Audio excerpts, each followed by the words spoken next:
everybody. We're here now going to finally be getting to game number 2. Unfortunately, because of some unforeseen circumstances, I've had to actually cast these replays on different days.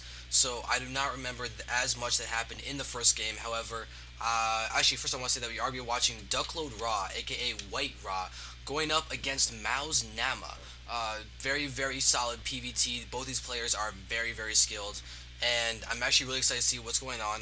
PvT is probably my weakest matchup, and I definitely want to check these games out because of this. As these guys are really, really incredible to watch.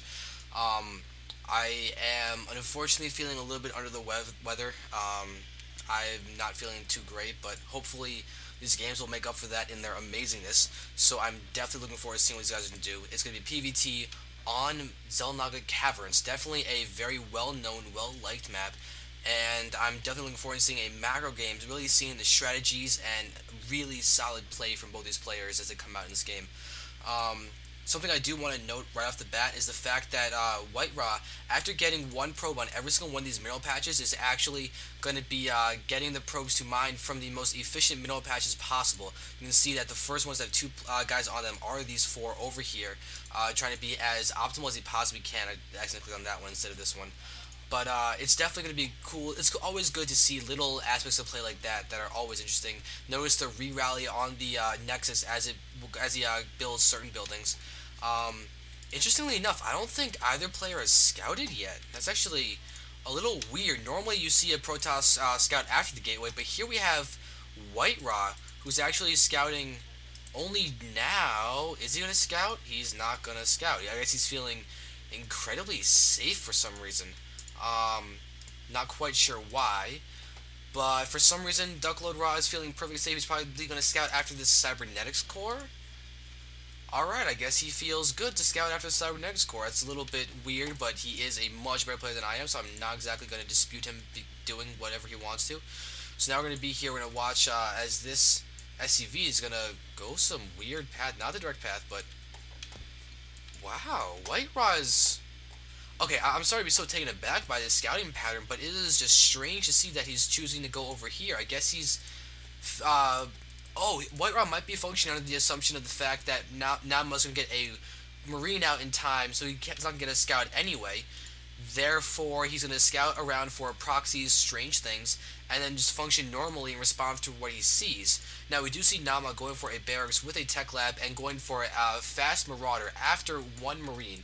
So, we'll probably see some early concussive shell pressure from Naama. Let's see if he throws down another barracks or if he's going to go for a factory. So we have a factory come out from Naama. So we're probably going to see a 1-1-1 build with a little bit of early pressure. You can see that he's moving out with the Marauder and the Marine. Let's see, we'll be able to assume.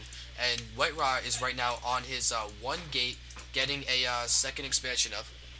So this is going to be cool to see. Now, yeah, there's the Robo, fast Robo, making sure that he can actually kill the SCV before he gets the Robo down. Let's make sure that Naama did not see that.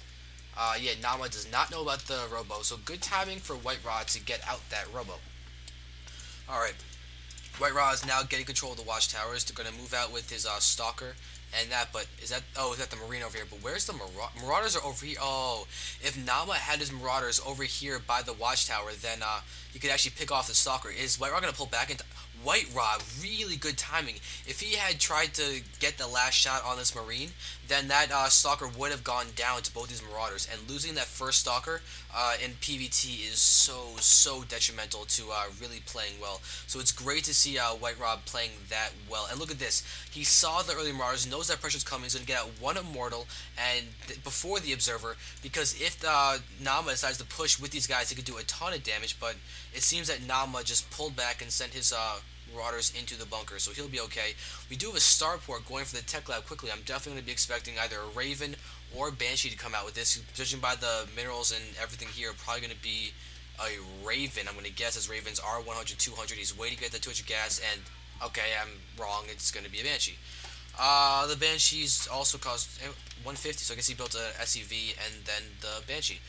So we're going to see if there's going to be any cloak coming around. Now we do have Observer coming out now. White-Ra definitely feels a little bit safer now that he has the Immortal. He's actually going to start pushing out. Very interesting choice. Now let's just see this. Now we have this probe that's going to get picked off by this Marauder. but it's on hold position, so it's just going to let itself die to the Marauder over there. But now look at this, Whiterot throwing down an Expo. This Banshee, there's no cloak is going to come down, but there is a Banshee going to do some harassment. You can see by the rally point that is going to go for a little bit of hiding, maybe take out the destructible rocks, I don't know, but probably... Oh, there's a second Raven, so we might actually be seeing a Pult Prime push, theoretically, if you wait to get the Raven to have at least 100 energy to do the push. But there we go, looks like this Banshee will do some harassment. Whiterot, however, does not have a ton of anti-air. He's got 1 Stalker and 2 Sentries. Is he going to start getting up more Stalkers and Sentries? That would be very good. But here we go, Robo Bay in a weird spot. Generally, I know at the very least I like to do this is by placing the robotics bay down here, somewhere by the natural, just because Terran is such an easy time with drops that having key buildings like this on the center makes them very vulnerable to being picked off. Now this Banshee is going to see that this robotics bay is there, and here we go, Whiterot warping in 3 Stalkers right there, going to start attacking the... Oh, is Naama going to lose the Banshee? That would be so bad to lose that huge investment, but Whiterot, oh, you're going to pick this off because you're a beast. There it is, and the Banshee goes down, taking off a few kills. With units lost tab, we do have 4 units being lost by Whiterot. Probably, I think 3 of those were probes, so 3 probe kills just then. So fairly half decent effective, but not half. I don't know, I'd say that was better for Whiterot than for Naama, because Naama, losing that Banshee is really going to hurt this push. If he had the Banshee with him, this push would be so much stronger, as the DPS of Banshee is so key in a push like this. Now we do have Whiterot spreading a pylon over here. Very good job, going to give him a lot of vision for this. And now Whiterot's going to end up losing this probe, and yeah, because he starts, is he going to lose it? He actually might be able to... Wow, he saves the probe. That's always cool, things like that. That Marine does go down. Naama does have another Marine down here, but that's... Yeah, that Marine takes out the probe. But still, Whiterot does have a small force up here, but it's definitely going to be strong. You can see the Colossus is out, but the Stalkers are going to come around here, probably going to try and pick off this Marine, get control of the Watchtower, but they might get picked off by this whole force over here. Whiterot's going to have to pull it back the second he sees these units. Oh, yeah, Whiterot's going to pull back, lose one of the Stalkers, but still not a huge deal, as he does see this huge force, knows exactly what's going on. Viking is out, so these Colossi are definitely going to have a little bit of a hard time once the Viking count gets high enough to deal with this. Now we do have Naama going for another Marine down here into the Watchtower. We're going to try and do this as efficient as possible. Always keep his scouting information up. He's got to watch the minimap more to pull back these Marines in time before they die. And another Marine is down here, keeping an eye on this expansion. Now, Naama does have his Expo up. He did just send his SCVs down there, so we're going to be able to see how he's going to utilize this for his gain. However, looking at Whiterot's expansion, Whiterot has expansion so much longer. Look at this. He's probably mined over 1,000 minerals from here already, while Naama is just now starting here, barely under 1,500 on all these patches. So Whiterot's at a distinct advantage because of that. And look at the food count. Whiterot's almost at 100. He has 98 food compared to Naama's 73. Naama has teched farther as he has siege tanks with siege mode as well as a Raven. So it's going to be very interesting to see how he decides to use this. Whiterot is about to push, though. You can see that he's got 2 Colossi out. They do not have extended thermal lance. I don't think it's even being researched right now. Yeah, he has not even started extended thermal lance. We're going to have to see how this is going to go. Whiterot does have this probe up here to see what's going on.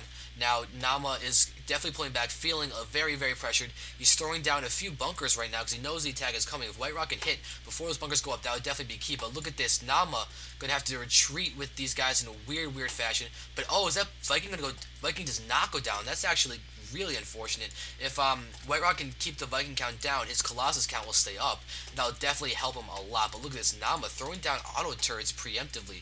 They do stay up for a while, but... it's going to be a little tough for Whiterot to break that. Auto turrets are basically do the same DPS as Marine, I believe, and they have 150 health and stay around for a few minutes. So it's definitely going to help the defensive capabilities of Naama.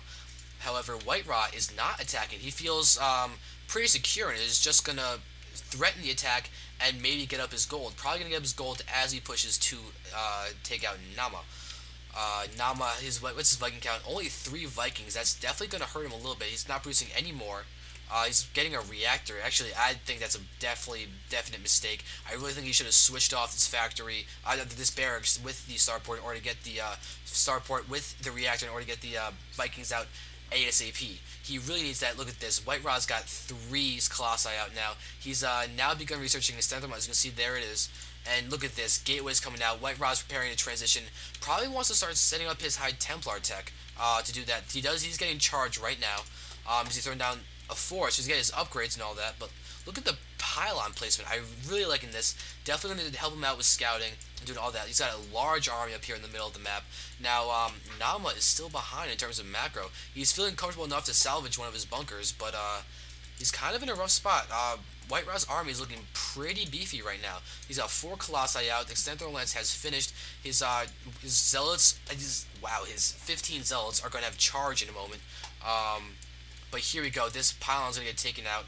And White Ra is probably going to push up as these guys hit. Yeah, there it is. The Stalker's getting one hit off, but it's not too bad. White Ra making sure... Oh, White Ra got supply block with that pylon going down. So he's going to rebuild a couple of those. I'm kind of intrigued by the fact that there's no Templar Archives coming out.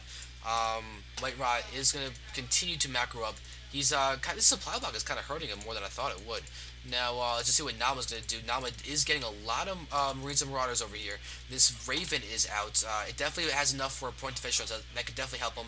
Auto turrets are about to go down. Now, when is White Ra going to push? He's had this beefy, advantageous army this entire time, but his macro is just better than Naama's.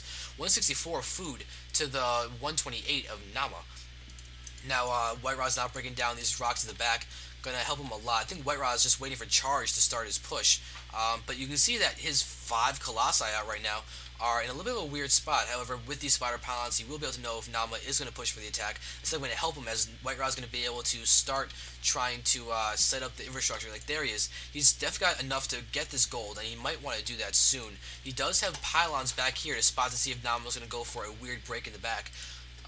So White Ra is not getting caught off guard in that respect. Now, White Ra's he's got 600 minerals. I don't get why he hasn't thrown down this expo. Let's just see what's... Oh, here we go. He's waiting for this attack upgrade to finish before he's going to push. Going to try and be as advantageous with this push as he can. He's got another Colossus out. Wow, that's a lot of Colossi. 6 Colossi. How many Vikings are on the field? There are only 4 Vikings on the field. That is not enough to deal with this Colossus count. White Ra's going to be able to absolutely destroy Naama, assuming he pushes out now. Which it seems like he will do. Naama does have some use over here. Oh god, Naama's gonna... Okay, he's not gonna get picked off, but siege mode on the tanks over there. White Ra is gonna be able to charge up. Where the Zealots with charge are gonna go up, gonna take a lot of hits from those siege tanks in the back, but this is gonna be in White Ra's favor. Look at all these Colossi still alive, only losing the first one now. That's so much DPS that has not been taken care of. These siege tanks are not gonna be able to deal with all of these guys. White Ra is about to just steamroll over Naama. Look at that. Oh wow, there's GG from Naama. 144 food for White Ra, 80 for Naama in the end. Very well played. White Ra with just incredible macro, just not making any mistakes, just being a beastly human being. And look at that, throwing down the Nexus during the attack. Very well done. We're going to move on to game number 3 now. Very, very cool game between these guys. Appreciate you guys for watching, and I'm going to move on. Thank you.